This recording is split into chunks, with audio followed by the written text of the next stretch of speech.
নমস্কাৰ।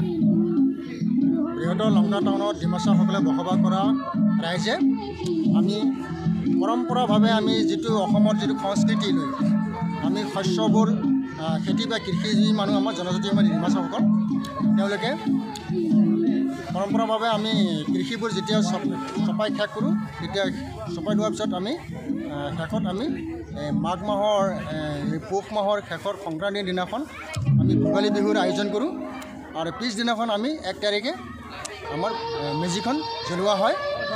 এইদৰে আমাৰ অপায় অমংগলবোৰ আমি মেজিৰ জৰিয়তে জুইৰ জৰিয়তে ভস্ম কৰি আমি আমাৰ অপায় অমংগল দূৰ কৰোঁ। তাৰপিছত আমাৰ শুভ কামনাবোৰ আমি ভগৱানৰ ওচৰত প্ৰাৰ্থনা কৰি আমি আমাৰ পূজা আয়োজন কৰি আমি ৰাইজৰ মংগল কামনা কৰোঁ। এয়ে আমাৰ এতিয়া নাচ গান চলি আছে। তাৰপিছত আমি নাচ গান কৰোঁ। এতিয়া নাচ গান চলি আছে, নাচ গান কৰি আছে। গোটেই ৰাতি চলিব নে? বাইডিমা নাচ গোটেই ৰাতি চলিব। গোটেই নহয়, ৰাতি 12টা 1টালৈকে চলিব। তাৰপিছত আমি ঘূৰি হ'ব। 2 এজন আমাৰ ৰাইজৰ মন থাকিব ইয়াতে।